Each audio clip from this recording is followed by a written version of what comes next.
Thank you, Gary. Welcome, my friends.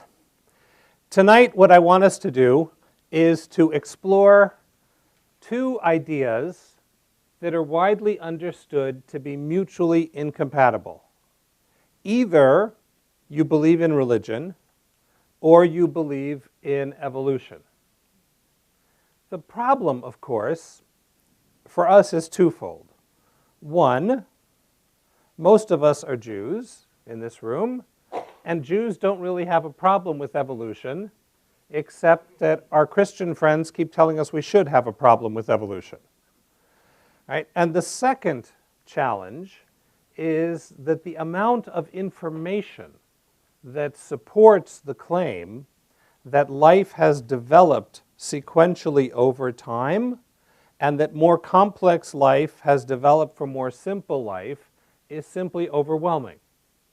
So it becomes harder and harder to say no in an informed way.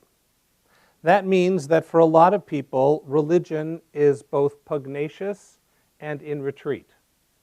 It means that religion has to keep backing away as science keeps finding up more and more evidence, and that doesn't make for good religion, because no one's good when they're just being defensive. So what I want to do tonight is I want to lay out the basic claims of the evolutionary theory, and I want to then say, what does that do to our religiosity? And what are the resources specifically that Judaism has to be able to reconfigure itself to integrate this new understanding of the world? And how does that allow us to still maintain a robust and authentic Jewish faith? That's the agenda for the evening. You with me? Okay. So the first thing I need to say by way of a preface, it should be immediately evident from my bio, is that I am not qualified to give this talk. I am a rabbi, which means I often speak about things that I'm not qualified to speak about. But I'm really not qualified to speak about this. I don't have a degree in biology. I am not a scientist. I train rabbis. That's what I do. But by night, I love to read science. And as a kid, I thought I was going to be a scientist when I grew up.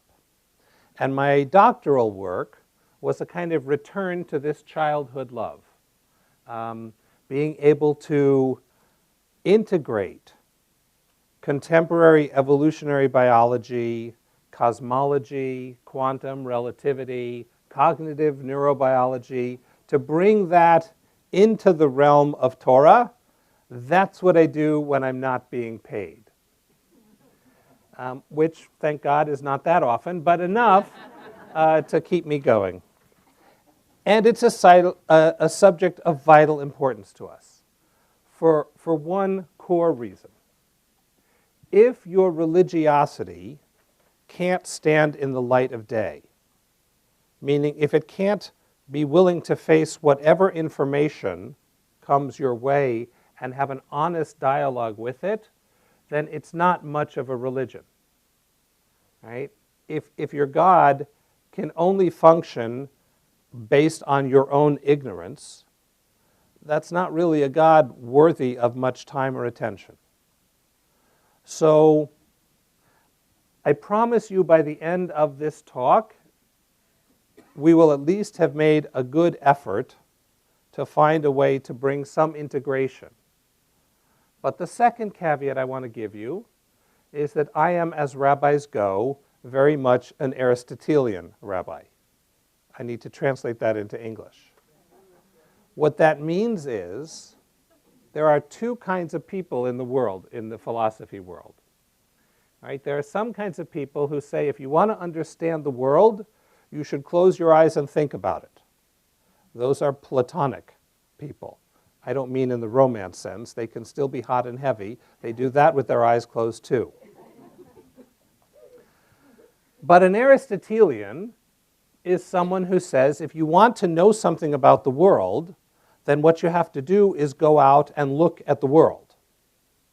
And the way you find out whether what you're thinking about the world is accurate or not is you poke and you prod the world until it confesses the truth. And that the discovery of truth is the exploration of reality. That doesn't mean Aristotelians don't come up with hypotheses, but the test of a hypothesis is not, oh, is that a really cool idea?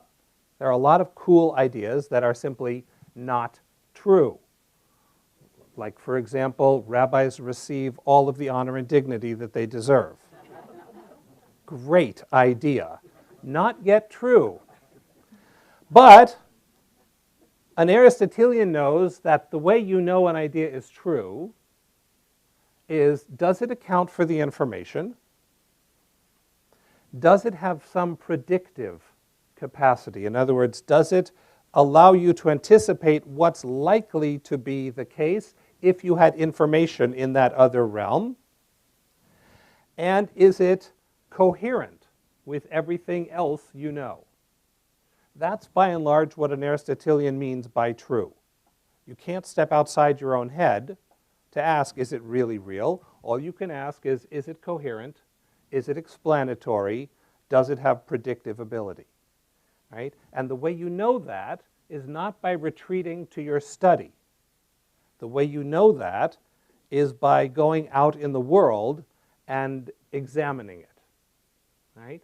So what that means, that sounds innocuous enough, but what it means is that the umpire for is something real or not is not in the realm of religion, it's in the realm of science. You understand? That's a big concession for a rabbi to make. I hope that the scientific world will reciprocate in some way, right? But it means that those guys, they get to feed me the parameters of reality. But there's a caveat there too.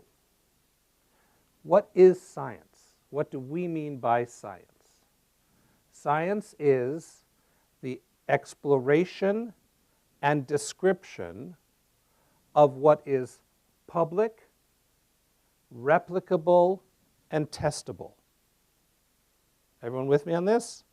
Public, replicable, and testable. If it's not all three of those things, then it might become science at some point, but it isn't science yet. And here's where a scientist, here's where a scientist could argue with a scientist or with me. There are scientists who believe that theoretically everything real is under the realm of science, meaning everything ultimately is public, replicable, and testable. But I don't think that's true. And I will point out that the assertion that everything that's real is public, replicable, and testable is itself not public, replicable, or testable. Meaning, here's the news, guys, scientists, like theologians, are human beings. So just because a scientist feels really strongly about something doesn't make it science. Right? The scientist is answerable to the same limitations and procedures as the rest of us. So if a scientist tells you that science proves that there's no God, we have the right to say, okay, demonstrate to me how that is empirically proven. Correct? You can't. So a scientist might be right that there's no God, but they're not speaking as a scientist when they say that. They may say, everything I know about the world makes it so unlikely that there's a, okay, fine, you get the right to have an opinion just like anyone else. But really just like anyone else. So the authority I'm giving to science is not they get to weigh in on all kinds of things that are just a matter of opinion. I mean, they do, but not as scientists. Science is what is public, replicable, testable. Does everybody know what those three things mean? So public means you should be able to perceive it. We should all be able to perceive it. Replicable means it happens to happen more than once, because you need to be able to know, was that just a fluke, or is that some key aspect of it that is definitional about it? So it has to be replicable. That means there has to be more than one of it, and it has to occur more than once. Right? And then it has to be testable. You need to be able to say, is there a way that I can prove my understanding of it or disprove it? Because you might have a hypothesis, and that hypothesis could turn out to be famously wrong. Right? And the only way to know whether there's cause and effect rather than just one thing happens after another thing is to be able to set up a way to verify or falsify it. That's what I mean by public, replicable, and testable. Okay. But again, I want to remind you, that means in those areas that are those three things, science gets a veto. Okay? All right, now we're ready to start. So what is this thing called evolution? Evolution is a brilliant idea. It's so brilliant. That, by the way, is the genius of evolution. I am not the genius of evolution. This is Los Angeles. What I am is extraordinarily good looking as a rabbi. Right? Here, it's all about appearance. I resent the laughter. So, no, that is not scientific. So, the genius is evolution itself. Because what evolution did is its first step was it transformed biology from cataloging and describing into an actual system. Right? You understand that up until then, what biologists, they called them natural scientists at the time, they're mostly really rich Europeans, they would go around and they would count the number of moths in their backyard, or they would go on exotic excursions to, foreign climes, and they would do drawings of the birds or the bugs or the bees or the plants, and they would glue them in their little scrapbooks as they were sailing across the ocean to come home. And then they would give talks to the Royal Academy in London, and they would do the British equivalent of cheer, which I think, they don't like actually clap because that's enthusiasm. I think they say hear, hear or something like that, and then they hold a glass of sherry. So that's what biologists did, and so biology was just more and more catalogings. New species and whatever. And Darwin's brilliant idea was to say there has to be some system of organization for all of this, and I am going to explain it within a natural frame. Right? So I'm not going to refer to some alleged supernatural. I'm just going to describe it using what is empirical and testable and repeatable. And of course, the breakthrough was in the Galapagos. Right? Have any of you been to the Galapagos? Good. So we got some Galapagos veterans here. Right? That's like the scientific equivalent of a Hajj. Right. So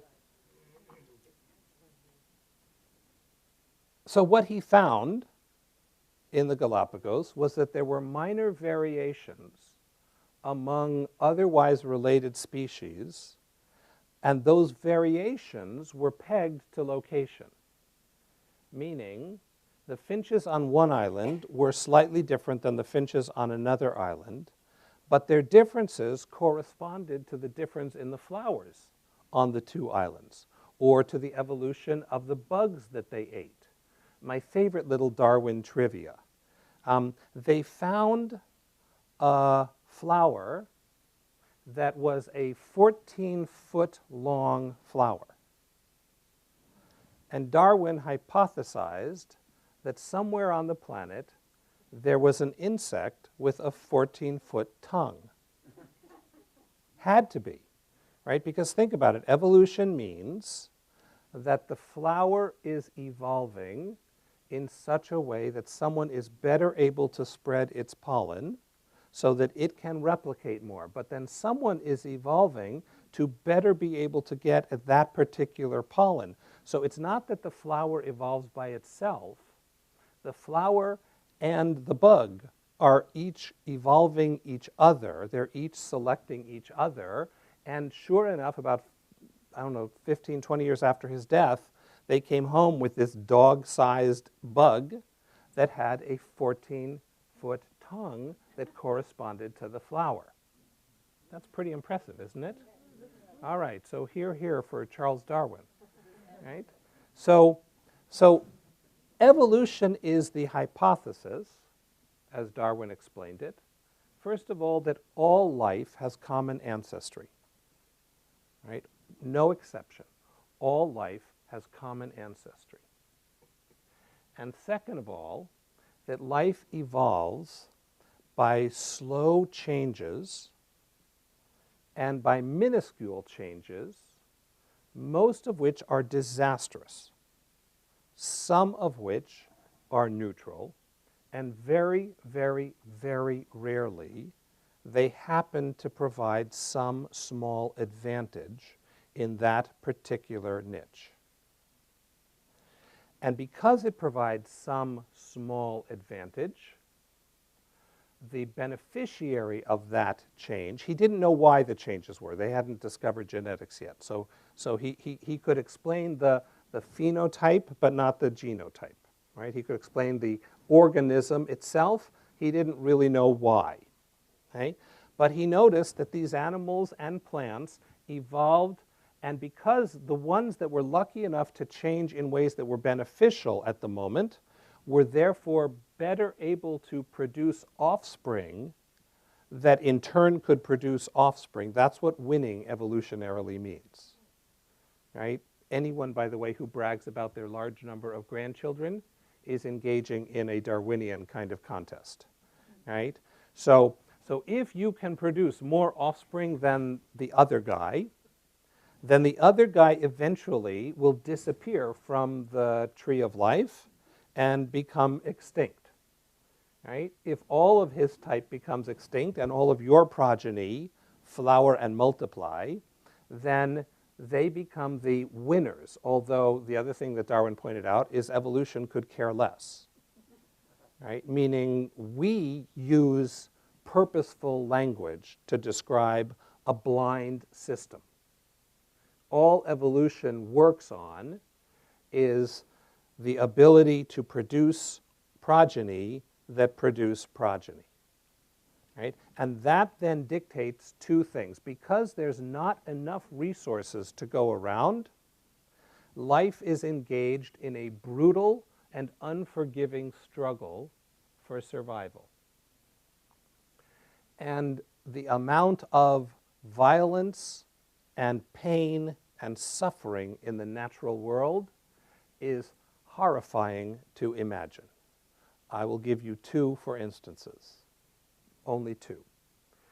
One, pelicans produce 2 offspring, but they only feed the eldest. The youngest spends a short, miserable existence being pecked at by the sibling and the parents. And the only thing other than death that stops its constant torment is if the older sibling dies. All that number 2 is a backup. If the number 1 dies, then the pelican parents feed the surviving one. Other than that, it's a short, miserable pelican life. Understand? Very disturbing, isn't it? Great apes like to catch and eat monkeys, but they don't kill them before they eat them. So they rip apart the monkey with their ape-like teeth while it's still alive. Now, I've already said enough. Why is what? Because it's easier. They don't care how the monkeys feel. It's easier to just eat them. So they eat them, and that eventually kills them. Right? If you don't mind the noise, it's fine. Right? Human beings do it to lobsters. Not my kind of human beings, you understand. right? Lobsters are some of the major funders of this rabbinical school. So,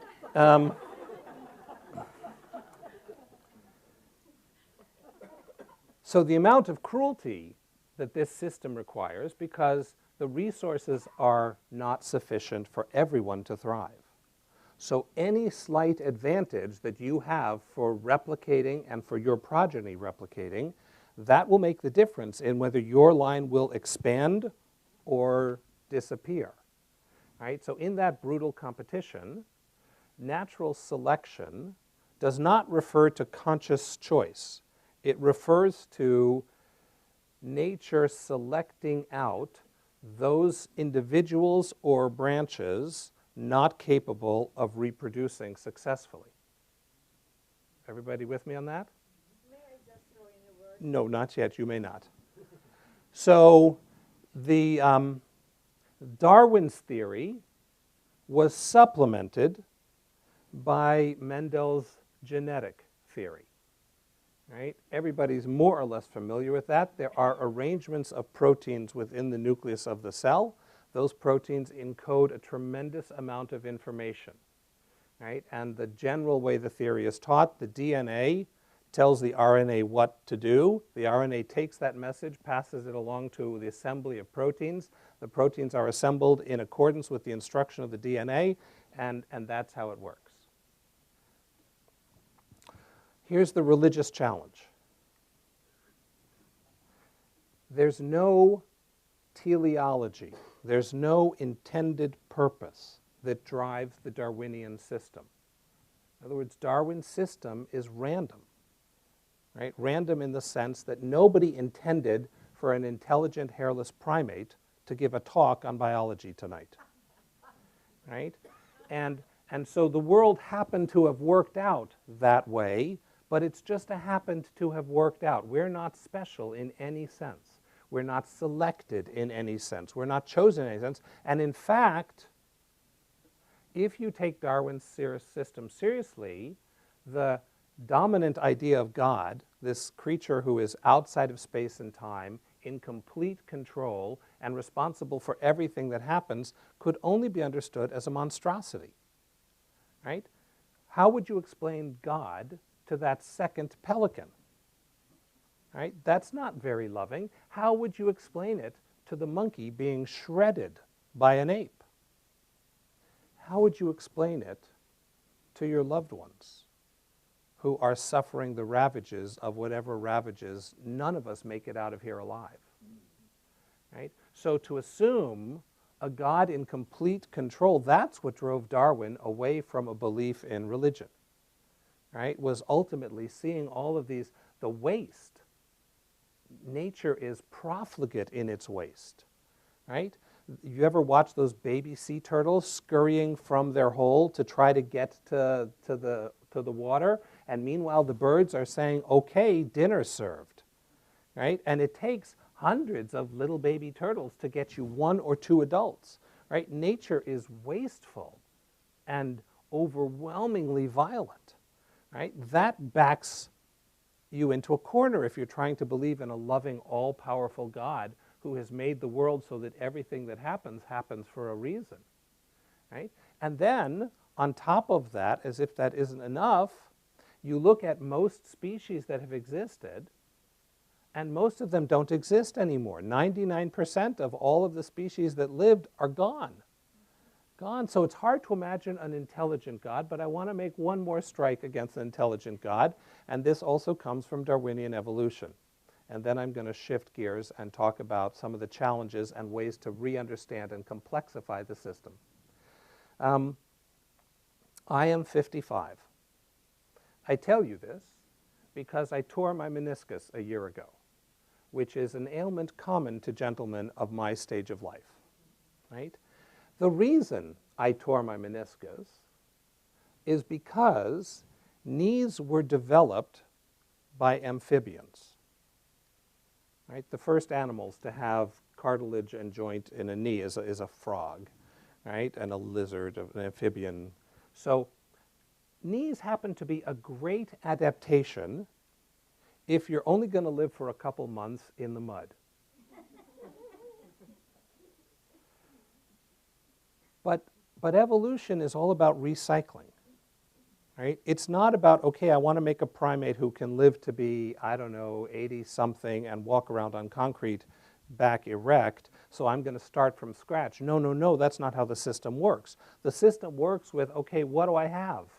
I think I can stretch this out, and I think I can bend one of these, and I think, right? So the Darwinian system is far from intelligent design.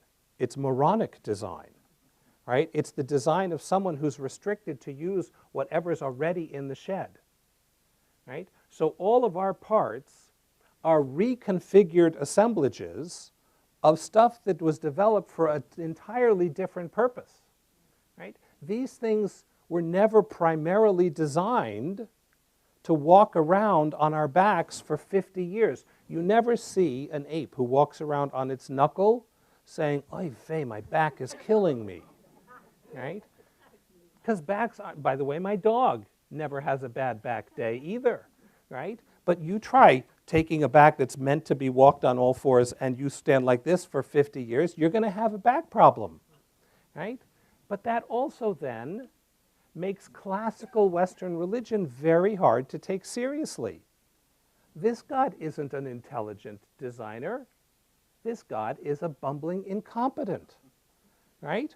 Who does all kinds of incredibly stupid things, right? Who needs tonsils?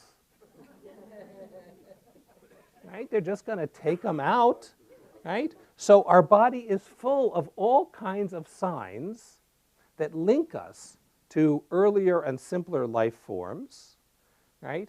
And they push you away from the idea that somebody said, let us make man in our image. Really? You look like a balding ape with back problems?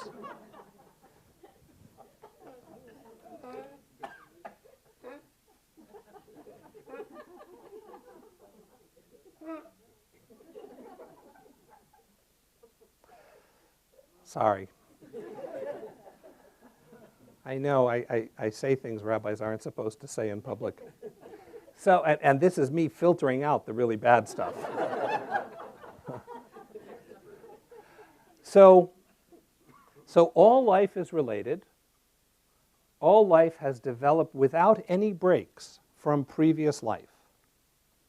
And as life complexified, that life was evolved by random mutations and the capacity to survive better, which is happenstance, and ruthlessness towards the losers. That combination accounts for the diversity of life. It accounts for the development of the eye. It accounts for the expansion of the cranium. It accounts for pretty much everything, all driven by random mutations, shortages of supplies, and sheer luck. Okay, well, that's the story we've been told. That's the story I was told. And there are some problems with it, but I want to hasten to say the problems are within the context of accepting the main outlines. Okay? So what you're not going to hear from me is an argument for intelligent design. You're not going to hear from me about a God who everything that happens happens for a reason. But I want to pick apart some of this Darwinian orthodoxy because it selectively ignores some important pieces of evidence. So let me just lay out a couple of them. One is the argument between contingency and teleology. Contingency means everything just happens by chance. Teleology is everything is driven by purpose. We're kind of told that's what the argument is, although you'll find people surprisingly on both sides. So for example, one of the most prominent evolutionary biologists, a man named Stephen Gould, who was a professor at Harvard University, wrote some brilliant popular books about evolution. He argued that evolution wasn't contingent at all, that everything that happens because of prior cause. And so if you just know enough, you could dictate what's going to happen till the end of the universe. We think we have free choice. We think things are happenstance, but that's just because we don't have enough data. So he argues that if you were to rewind the clock to Big Bang, you would still wind up with Rabbi Artson, 14 billion years, giving a very humorous talk on evolution. Doesn't that stretch the capacity to sound real to you? Right? So there are other biologists, Simon Morris prominently among them, who argue that no, everything has happened as that if you were to rewind to the very beginning, what you would get would be totally different than what you currently have, with the following exception. The way the universe is fine-tuned, you would probably have some species of intelligent life. But the odds are good it wouldn't have come from an ape. So here's some interesting information. Winged flight evolved 4 or 5 times separately, right? Bat wings, bug wings, bird wings, they're not one taken from the other. It means that on several occasions, life took wing, literally. So it might be that if you started over again, it wouldn't have been those animals that developed winged flight, but someone would have, because living things are going to figure out how to get into the air one way or the other. Okay, but that's a different position than Darwin's. Let me suggest a second difference. The evolution of eyes happened not once, but multiple times. The evolution of intelligent brains, assuming that based on the evidence you're still willing to consider human beings an example of that, the evidence gets weaker by the day. But dolphins also are pretty darn smart. And as a teenager, when I thought I was going to be a scientist, I kept an octopus in my garage. His name was Ichabod Clancy. Right? And Ichabod could distinguish when I went downstairs or when I went down with someone else. Right? The thing about octopi, they're worse than men in this regard. You know exactly what they're thinking about. Right? And you know exactly how they feel about it. Right? So an octopus will turn colors based on its emotion, and it will model its skin based on its emotion. When it's scared, it gets smooth and white, and it has black rings around its eyes. When it's really angry, it gets rough and ragged and red. And it's interesting, by the way, its colors correspond to our colors emotionally. I won't go there. And when it's happy, it just kind of does this shuttly brown bumpy thing. That's a happy octopus. So when I would come downstairs, Ichabod would turn brown and happy, and he would climb to the front of the container to greet me. Right? That to greet me is an anthropomorphization, but I also think it's the best explanation for why he kept doing that, because when I would come down with someone else, he would first start to crawl out, notice the someone else, get white, black-rimmed, and go under a rock.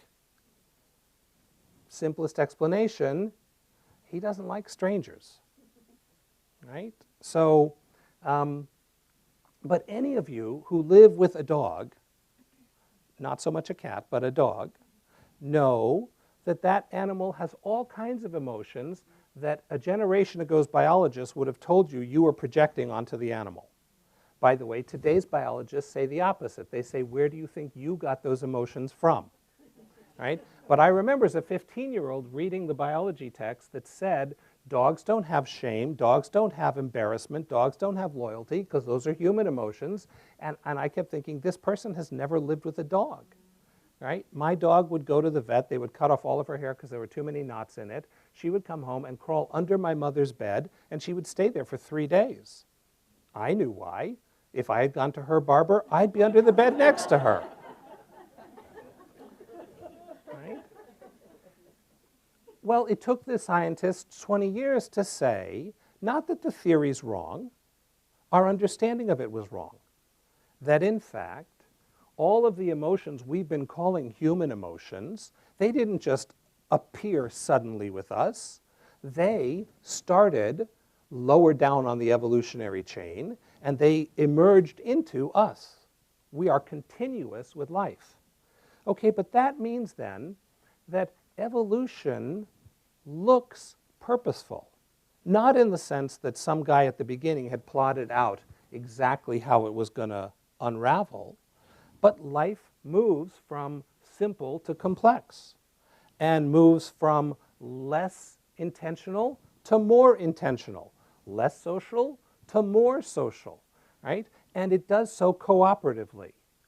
That's a serious modification to the Darwinian theory. It's not aimless. If by aimless you mean it's just moving in every direction all at once, it just doesn't look that way, right? So that notion of life moving in a direction, that somehow has to be integrated into an evolutionary theory, right? Okay, that's point number one.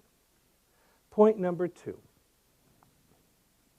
If everything in evolution is the selfish gene, and there are plenty of biologists who think that that's the case, then coming up with other ways that life evolves constitutes a rebellion against Darwinian orthodoxy. But we know that the genes aren't the only things that change evolution, that there are all kinds of other ways other than random mutation. A, there are other ways to have genetic change, but B, there are other ways to have phenotypical change, meaning your body, right, and the way your kids look, that then have a genetic impact. So it works the other way round, too. Not only do genes mutate and change bodies, bodies make decisions that change genes, right? Let me give you a couple for instances. One, brain plasticity, right? No two brains are identical because from the time you were in the womb, you were pruning neurons based on your experiences and the experiences you weren't having, which means by the time you're 1 year old, your brain is already unique among all human brains. No two brains have the same wiring. They have generally the same patterns, I'll give you that. But no two brains are exactly identical because for your whole life, your brain has been tracking your personal experiences, and the nerves you don't use have been withering and dying, and the nerves you do have been replicating more connections. Well, that means that's not genetic mutation evolving you, that's you evolving you, right? It means that if you schlep your kid to piano classes for long enough, you will change their biology. Right? That's not genetic mutation, that's something else. But it gets even bigger than that, right? So one of the things that biologists don't like to talk about is the role of animals in making choices that then drive an evolutionary system. You know that lionesses, I can't take any more either. I'm with her on that. Right? Which lioness mates with which lion is a decision that somebody gets to make. Some fish or fishes had to decide to crawl out on dry land. Some birds had to try eating clay. You know that there are a bunch of birds that eat clay, and the eating of the clay is alkaline, which it allows them to eat certain plants that are so acid that it would burn their guts out if they didn't eat the clay. Well, they weren't born with that.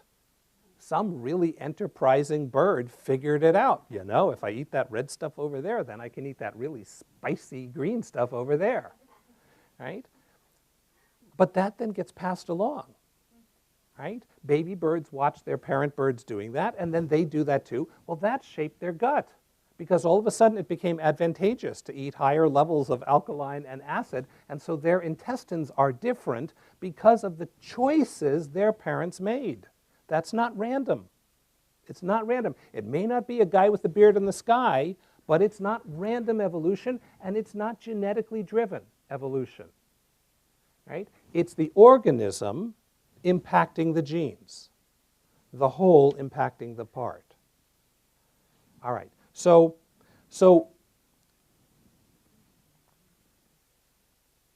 what makes sense of this?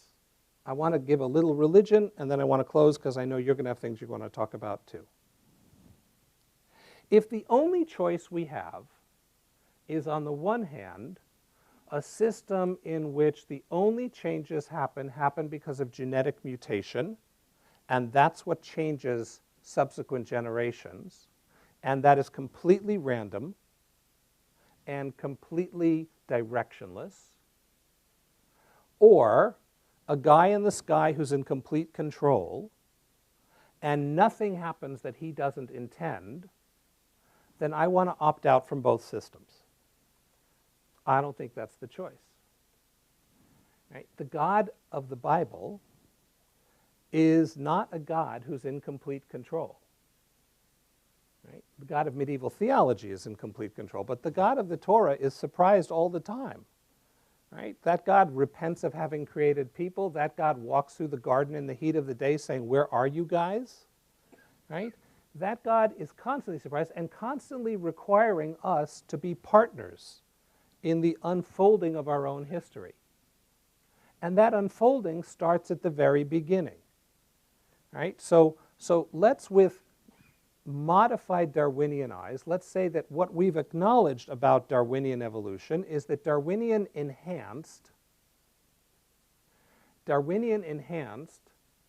is, yes, the lack of supplies is an important force driving evolution. Genetic mutation is a very important and random aspect driving evolution. But so are the conscious choices of living things. And so are the unconscious choices of simple living things. I'll give you another, for instance. We are, all of us, eukaryotes, made up of cells that have nuclei. You all know what that, right? So within your cell, there's a membrane and a cell that contains information. Well, the dominant theory for how that happened is that a prokaryotic cell, a cell that doesn't have a nucleus, at some point swallowed another cell, and the cell that got swallowed said, "Hey, you know, it's pretty comfortable in here." I mean, not in those words, it spoke Hebrew, because Hebrew is the original language. But the massive ingestion of other cells that then settled, mitochondria, another example, that, again, notice, by the way, enormous evolutionary advantage. If you can have energy cells stored within your cells, whew, you got a huge advantage going on over the other sludge and amoeba swirling around you, right? But that's not driven by genetic mutation. That's driven by symbiosis, right? What some scientists are now calling symbiogenesis, right? Symbiosis is two species cooperating, and symbiogenesis is you create something new when you cooperate. Well, it turns out there's a lot of that going on. Remember the flower and the bug? They evolved each other. It wasn't anything random about it. That bug kept licking that flower flower kept attracting that bug. We have colored flowers now because of bees, right? There's a whole lot of ways in which, you know, the antelope evolved the lion, and the lion evolved the antelope, right? So we don't just randomly mutate and then change. We make choices that impact what changes are going to happen. So what if we started with a whole different range of choices? What if we said, all right, here's what I think the evidence does point to in terms of Darwinian evolution, and here's where the room for religion comes back in. Darwin, in this system I'm teaching, is about the interplay of choice and chance. It is about all living things being related and all living things being descended from prior living things. It is a system in which the details are not known in advance. The details work themselves out. They are, in that sense, contingent. But it is nonetheless not directionless. Living things are constantly seeking advantage. They seek out individual advantage, they seek out species advantage, and they sometimes seek out group advantage. Right? All of you on the internet, I know these days, we now have pocket computers more powerful than the computers that put people on the moon, and we use them to watch videos of cute animals. Right? So I'm trusting that you've seen the cute videos of the dolphin that saved the dog that was drowning in the ocean. Right? Or the dolphins I saw yesterday that saw a drowning baby seal. And they lifted the baby seal and they swam it to a place where it could sustain itself. Right? That's evolutionarily significant. right? That's going to change who gets to produce a child or not. That's evolution, has nothing to do with genetic mutation, right? So what if we say that there is a lot more mindfulness involved in evolution than Darwin thought there was, right? Still no guy in the sky, but there is bubbling up from within evolution itself a teleology of concern, of care, of cooperation across species line, right? And that has become visible to more and more scientists with the waning of the Cold War. No surprise, as our human paradigms allow us to examine cooperative arrangements, suddenly we see it in nature as well, right? Have you just another, for instance, of this kind of mindful evolution? You notice that there are so many different types of dogs.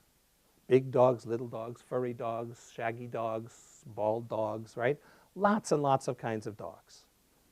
That's not because we're better at evolving dogs. It's because dogs at some point bought into evolving with us. By the way of counter evidence, take a look at cats. Cats all look pretty much the same.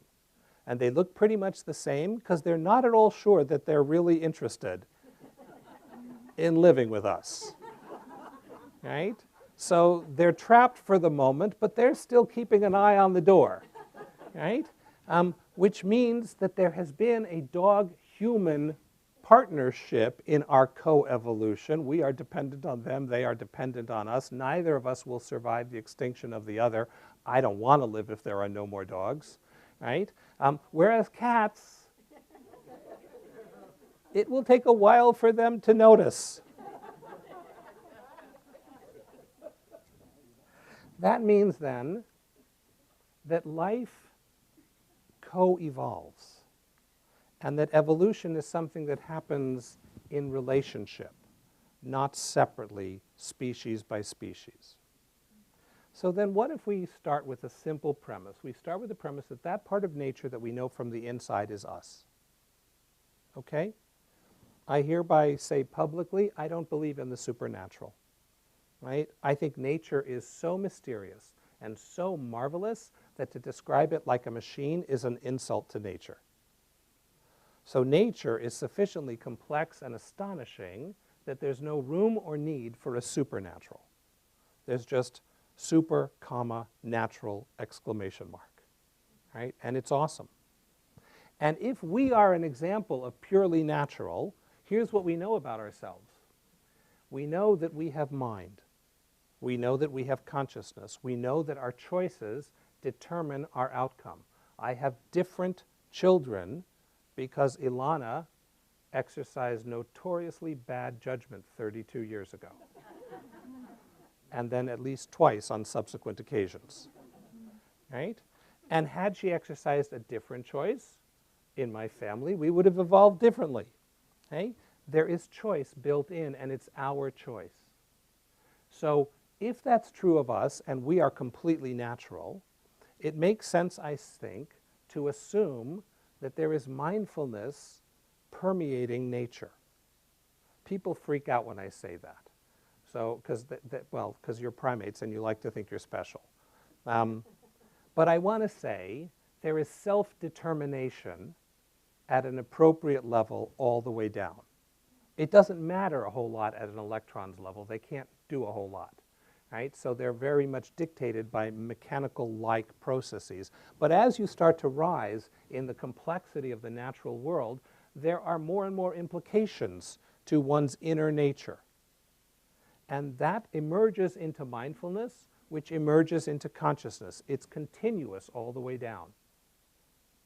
And that means then that God isn't separate from that relationality, that God is the sum total of all relations, that the capacity of nature to choose to be self-surpassing, that's what requires explanation, and that's what no naturalist alone, armed with mechanistic metaphysics, can explain.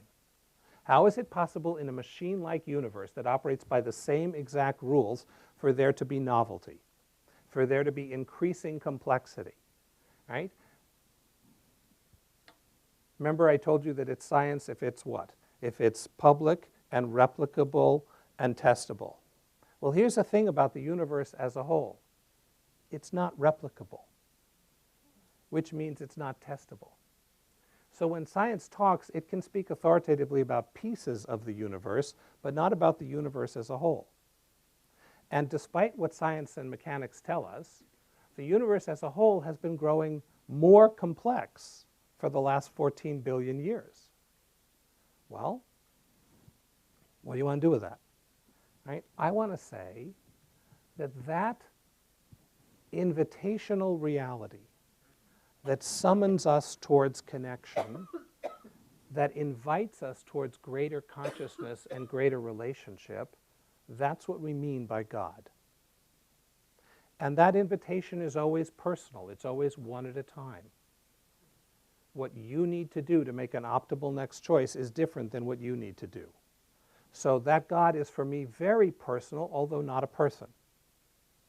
That God is what makes nature not a machine, and what makes us partners in the act of creation. So now let's revisit that fateful first chapter in Genesis that gets so abused. Right? When God began creating, says the Hebrew, Bereshit, not in the beginning. Right? There is no beginning. Creation is always happening. Evolution is always happening. The power of Darwin's idea is so great that now astrophysicists use ideas taken from evolution to explain the development of the cosmos. And those ideas are very powerful. Okay, so not in the beginning, but when God began creating this particular corner of everything, and it says, there was darkness and there was chaos, tohu vavohu. Already, when God began creating, there was already tohu vavohu. If you want to translate that as infinite seas of quantum uncertainty, that's okay with me. Right? So what God does is not make something out of nothing. God makes order where there's chaos. And the process of evolution creation is the complexifying and the extending of order where there was only simplicity and chaos. It turns out chaos is radically simple. Nothing changes. Okay, but then the Bible says some interesting things. So God says, let it be, and it is, and God says, nice, right? Ki tov, it's good. But then it says that God starts to make things liminehu, according to their own nature. What does that mean? The Bible doesn't use unnecessary words. Why does the Bible keep saying that God separated the land and the sea, and then God made green things liminehu, according to their own order, their own nature? I think what the Bible is telling us is that from that first moment of creation, nature has been a partner in creation. God is constrained by and works through the unfolding self-complexization of the natural order. And if you look at the order in which things are made in the Bible, the astonishing thing that would hit any Darwinian in the face is that the Bible, like the fossil elements, goes from simple to more complicated to people. Not because we're special. We just happen to be the most recent vintage. I will tell you, that's nothing to brag about yet. Right? It's looking increasingly evident that we will be survived by the roaches. Right? And that we're not going to make it nearly as long on this planet as the dinosaurs did. Right? But there's another good example, right, of non-genetic modification of evolution. You know, in the beginning, the most prominent gas on this planet was not oxygen, right? And what made it the most prominent gas is that some really lucky smart creature figured out a way to digest the gas and then fart oxygen, right? And that changed the atmosphere, right? Because oxygen is a lot more flammable than the other gases and contains a lot more energy. So if you can turn that animal's farts into the air you oxidize, that's what fire is, then you suddenly have this upwelling of energy that those sluggish nitrogen breathers can't compete with, right? Was that a genetic change? No. That was a biological change. We biological creatures changed the atmosphere. And that then created a new niche that our genes kind of moved into after the fact. But the genes didn't get there first. Living things got there first, and then it was a lucky break for some of us. We are, by the way, descended from the lucky breaks. Right? You're breathing someone's farts.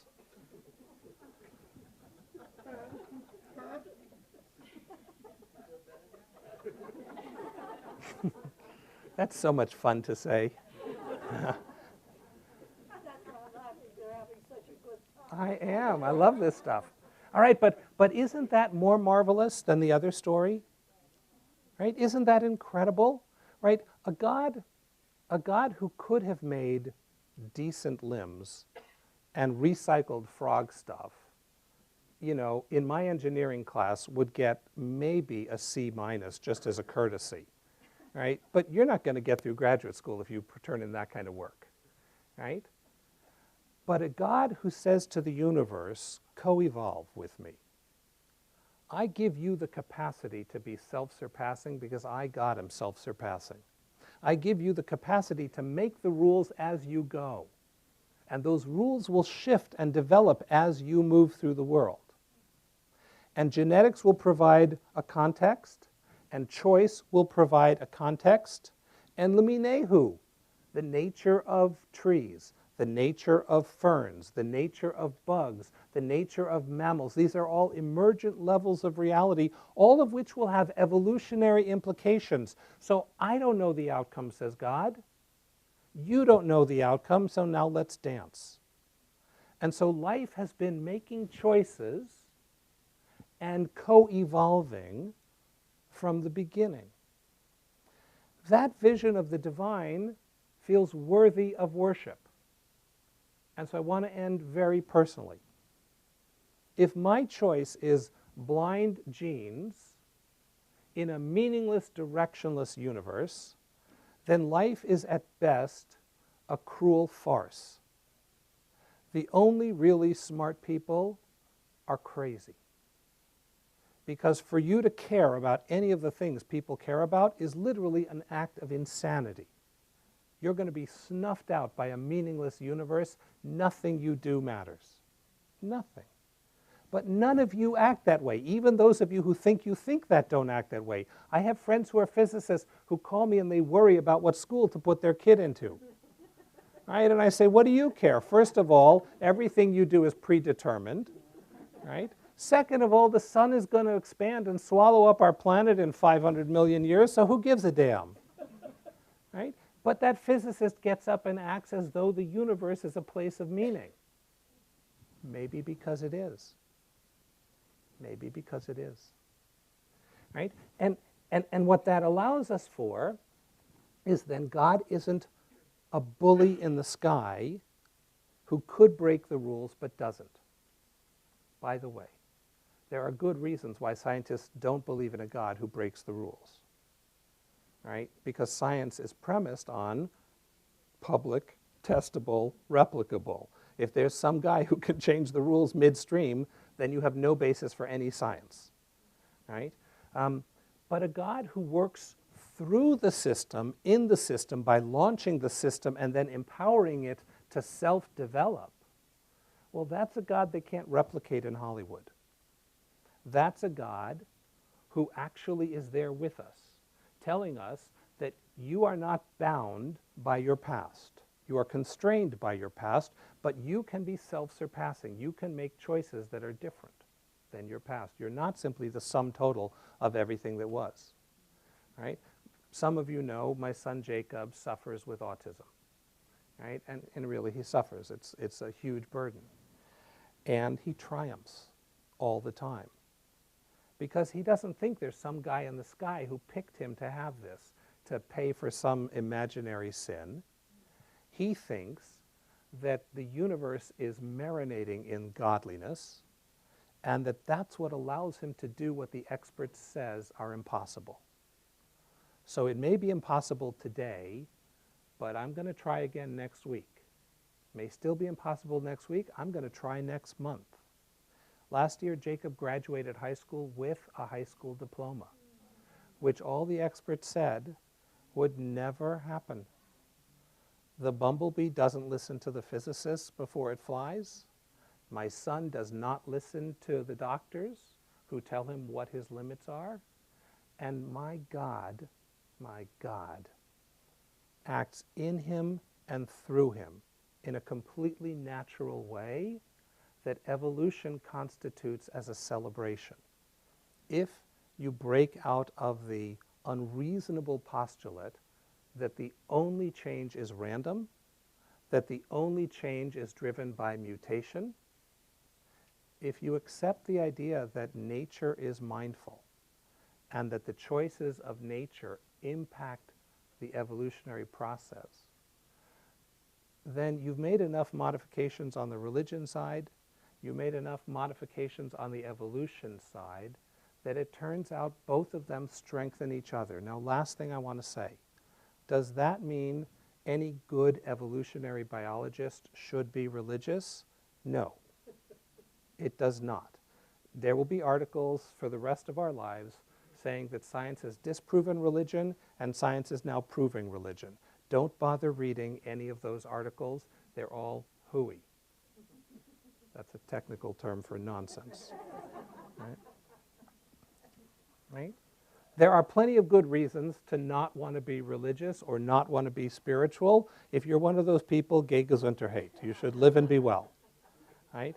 But if, like me, you've been driven from the time you were 3 to understand how does it all work, how does it all fit together, what does it mean, I'm here to tell you, you can be a fairly traditional Jew, a fairly observant and traditional Jew, and have no conflicts of any large significance between Jewish religious texts and this vision of a universe that is the unfolding of the divine and us as partners.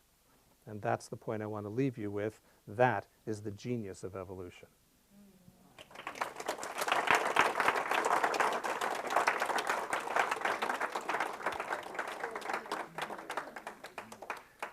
I believe that I am authorized to take questions, both from the live studio audience here in humble Bel Air, and also from those poor, miserable people on the internet who are having to live in other places.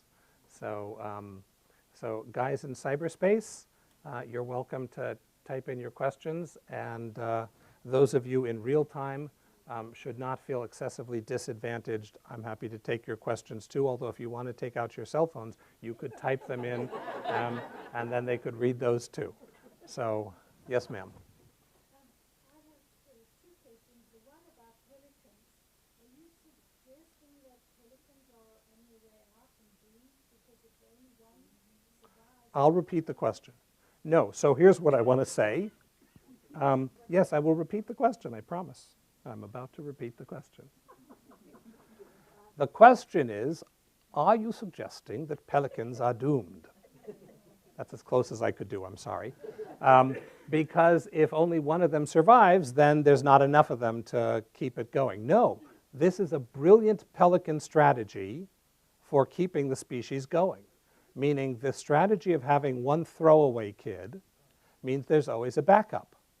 So somebody survives into the next generation and is able to then produce progeny that survive into the next generation. But what that approach to me destroys is the notion of an all-powerful, loving God whose will is simply whatever happens. Because I can't possibly hold that belief in the presence of that second pelican. Right? But the fact that there are still plenty of pelicans all over the world is evidence that it's a very good evolutionary strategy. It's just not nice. My second question is,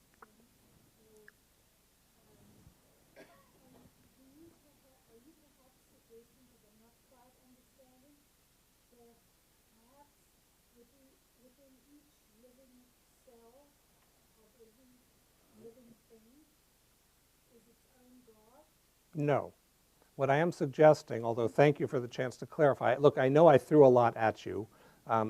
People take courses in evolution for semesters, and people take courses in theology for semesters. I just tried to boil down in an hour, two fields that are very complex.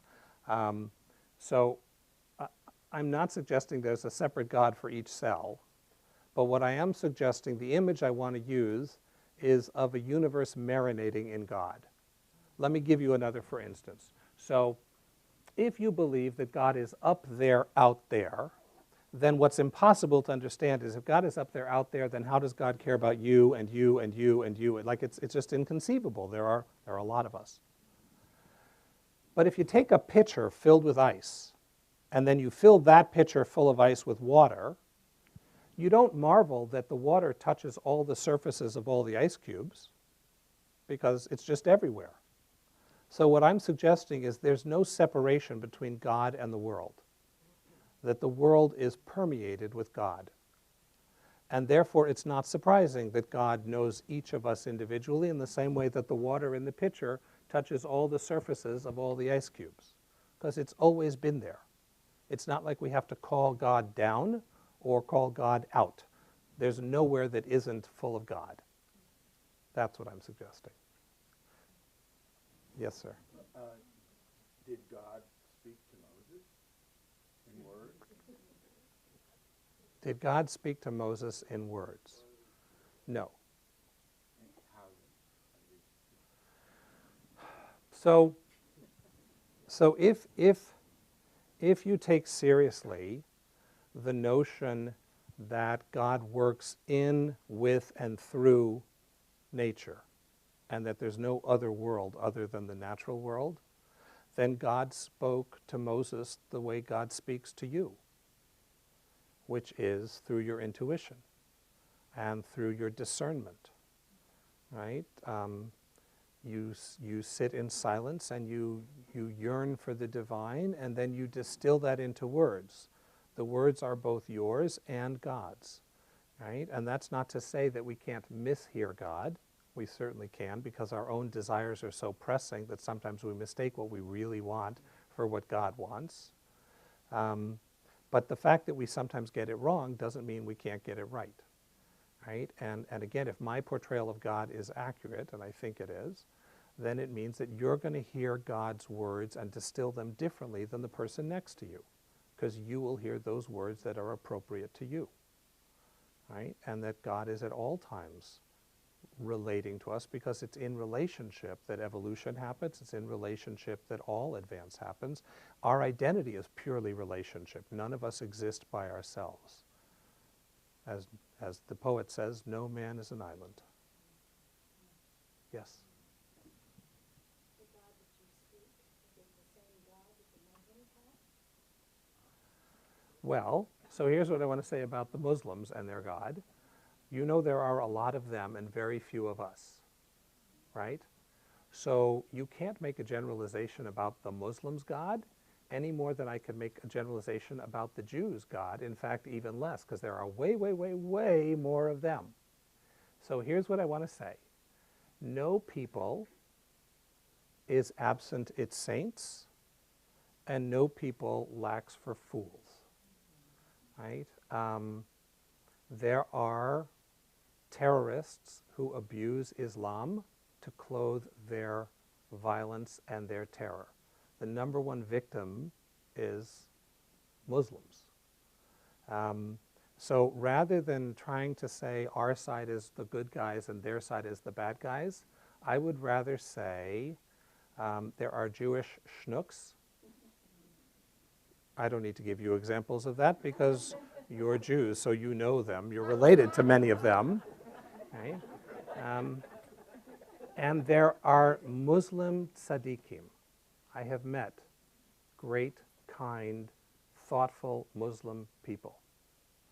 And our job is to make allies. Right? Our job is to seek out and strengthen and make alliances with reasonable humanitarian people in every community. And part of the way I do that is by teaching this vision of religion. I have a public figure Facebook page that has now 23,000 likes, right?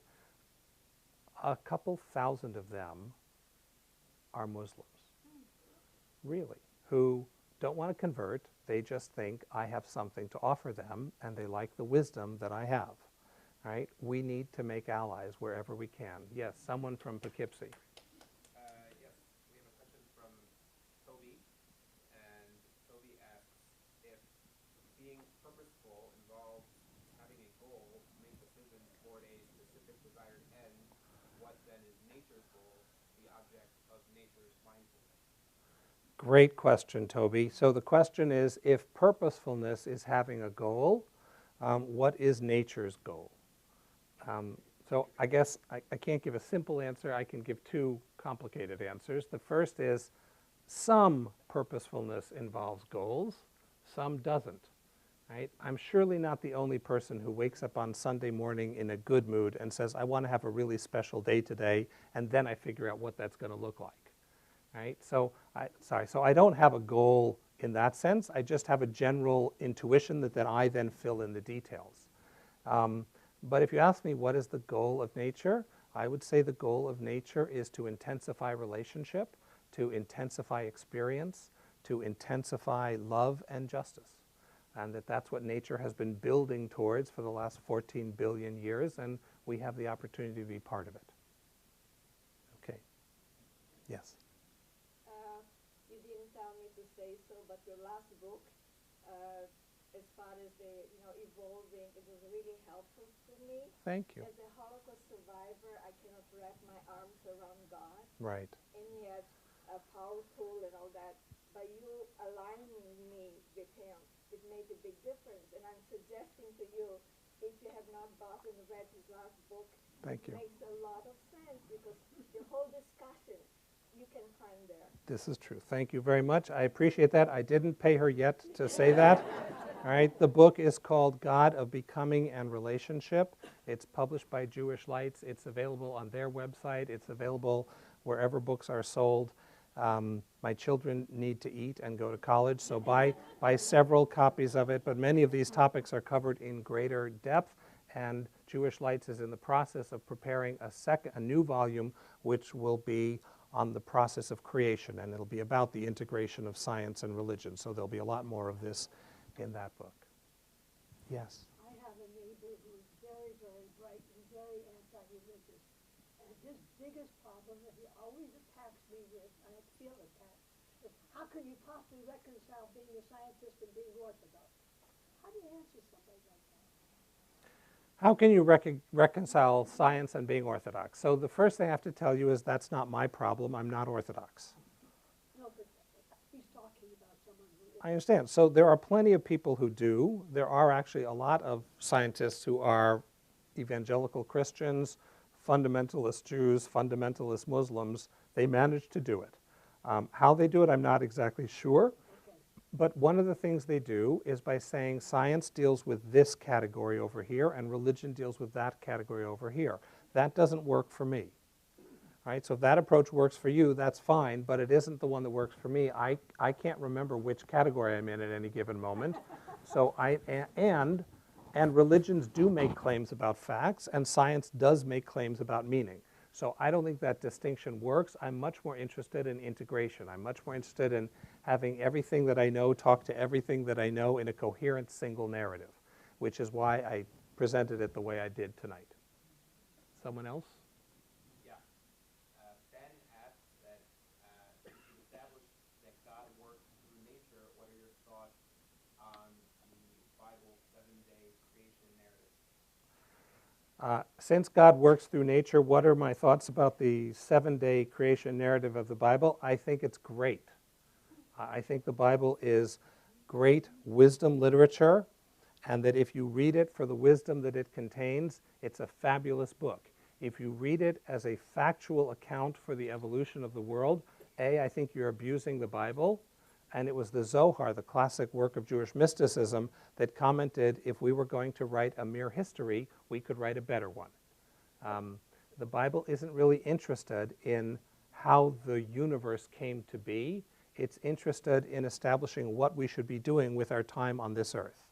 And that's the lens through which to read the story. If you read the story as a source of wisdom, I think you will find none better, and that none has had a greater transformative and positive impact on humanity. I'll give you two for instances. Sorry, you're over here. The first is that it is out of the biblical story, and only out of the biblical story, that you can establish that no human being is worth more than any other human being.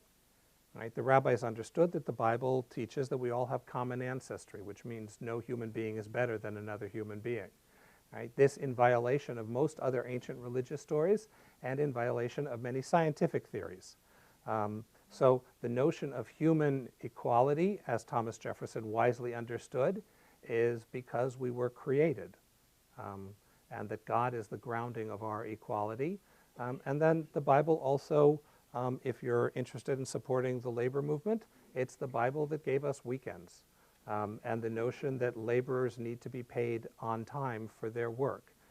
That also comes out of the Genesis story. So I think one can take that story seriously and get its point, and if you take it literally, its wisdom evaporates. Yes? The concepts which you've put forth really come about through knowledge which has occurred the last few hundred years. Yeah. The texts that we read on Saturday morning on holidays and so forth have texts that are way before that, which have a different concept of God. So how do we then make sense of those texts in view of what you talked about today? The question is, the ideas that I've raised are fairly recent ideas, meaning a couple hundred years old at most, and the texts we read religiously are thousands of years old. So how do we reconcile that? So let me say something truly radical. The Bible doesn't have a theology. People read the Bible and they come up with a theology to try to account for it. What the Bible has is a bunch of stories, and it says, tell these stories. And then the Bible has a bunch of practices, and it says, do this and don't do that. But the Bible never tells us the status of the stories. The Bible never tells us the status of the practices. It says, tell these stories when you walk by the way, and when you lie down, and when you rise up, right? And it tells us, don't do this and do this. Well, I think the Bible's got it right. The Bible says, if you tell these stories a lot, you will tell them in a way that makes coherent sense in your time. And then they will be abiding sources of wisdom for you. And if you practice these practices, you will practice them in a way that fits your time and space, and they will be sources of community and strength for you. That's what the Bible's interested in. There's a reason why the Bible never defines God. Right? It never says, here's the way the Bible's authoritative. It never says, it takes later people to say that stuff that worked for their time. But I want to tell you as a theologian and someone who loves science, science is always provisional and theology is always provisional. Right? God forbid that either science or theology should be the same 100 years from now as it is today. But what will be the same is the stories we tell. But we'll tell them differently. We'll tell them in ways that invisibly integrate our own knowledge, our own sense of the world. Right? And that is a very Jewish way of reading the Bible. So let me give you a for instance. When I teach the Bible to people who are thinking about becoming Jewish, they have a very different response than when I teach people who are raised Jewish. You give the book of Genesis to people who are raised Jewish, you show them the story of Abraham, and invariably some Jew says, Rabbi, my Bible has been tampered with. Somebody took out the story of Abraham and the idols. Right? Well, everyone who's been through Cheder or Sunday school knows that story. What you may not remember is it's not a biblical story. It's a rabbinic story that someone told later on. So here's the question I want to ask you. That story is about 1,700 years old, right? Abraham smashing the idols, right? What can we imagine about the person who made that story up? What did that person believe about the status of the biblical stories? Here's what I can tell you he couldn't have believed. He couldn't have believed they were literally true, right? Because you don't make up stories about literal true characters. You only make up stories if you think that they are stories to riff on, right? So the fact that the classical rabbis, the guys who brought us the Mishnah and the Talmud and the Midrash, that they were prepared to write stories about the great biblical figures means they understood that the truth of the Bible is not at the level of history or literal, that the truth of the Bible is at the level of meaning. And therefore it's ours to mold and to live with and to make our own. So that's what you should be doing on Saturday mornings.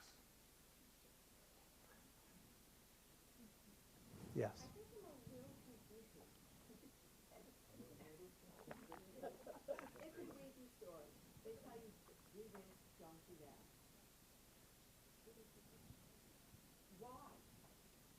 Why would you say, I won't eat pork, but I will eat, kosher? If they're stories, Yeah. where is the validity to them? Who said so? Okay, good. So here's the question I will leave you with, because now we are venturing away from the topic that I was charged to speak about tonight. I'd be happy to come back and give a talk on why do it if God didn't command it. Happy to give that talk, although at some point you understand that what I'm saying is God did command it, right? The way God commands is not by dropping a book on our heads from the sky. The way God does that is to speak to our conscience, and then we turn that into stories and practices. That's how God commands, right? And the evidence of it I will summon to you from the book of Deuteronomy. Deuteronomy says that when you walk in my ways, then the nations of the earth will look at you and they will say, what a wise people, what a great God. The reason the Bible is authoritative is not because of its author, it's because of its wisdom, right? And the wisdom of people who learn to eat as a sacrament, not simply to gorge themselves. That's a lesson we all need to learn. That we need to eat in such a way that our every meal is a reminder of our Jewish values. That's a lesson we all need to learn. That we need to remember that life is short, so if all you do is chores every day, at the end of your life you'll have a clean house and an empty life. So you better practice taking off one day a week where you don't do any chores. The only people I know who can guarantee they don't do chores one day a week are Sabbath-observant Jews, right? I don't need some guy to bark that out of the sky to me to know that that's a really good idea. It's just a really good idea. It's such a good idea that I'm going to call it divine, right? And what I mean by divine is not the guy in the clouds. I mean the one who makes relationship possible and the one who invites me to a feast that life is, a feast of love and justice and connection, right? And in that sense, the Bible is God's, but only in that sense. Yes? Another question from Toby. What is the role of prayer to your concept of God? That's a third talk I should give, Toby. By the way, there's a chapter in The God of Becoming a Relationship just on the nature of prayer, but it's a bit far removed. So either one last evolution-y question or we're going to call it quits. So anyone either in Cyberland or... I already had my turn. I was in Galapagos Islands, and I must share the word adaptation is amazing. The world is itself amazing. You are right. All right. Did you have a... I was just going to try and sum that really what you were saying earlier when you were talking about the Bible being in the direction of kind of guided wisdom, and it's adaptable, which is the same thing that evolution really is. So Sure. you're saying that theology and science are really the same thing. No, so be careful. There are enormous overlaps in method between theology and science. Both science and theology advance by making proposals and then checking them out for their explanatory capacity, their coherence, and their predictive ability. But science is better at it because it has a more restricted domain, right? Because science restricts itself to those phenomena that are public and replicable and testable, the capacity to verify is much higher. But unless you believe that that's all of reality, which I don't, and I assume you don't either, then there's a whole big realm of reality that is not public or replicable or testable, and their theology is also making thought experiments and then checking them out, seeing how they work. So there are a whole bunch of us who tried the idea of an all-powerful, eternal being who knows everything and dictates the outcome. To my mind, that is a flawed hypothesis. I'm now prepared to put that aside, along with Lamarckian evolution, along with other scientific theories, ether, that no longer account for the data. And I'm going to bring out this other way of reading Jewish texts that retains a sense of the divine, but it accounts for the data better. So we'll give that a shot and see how that works. Thank you very much, everybody.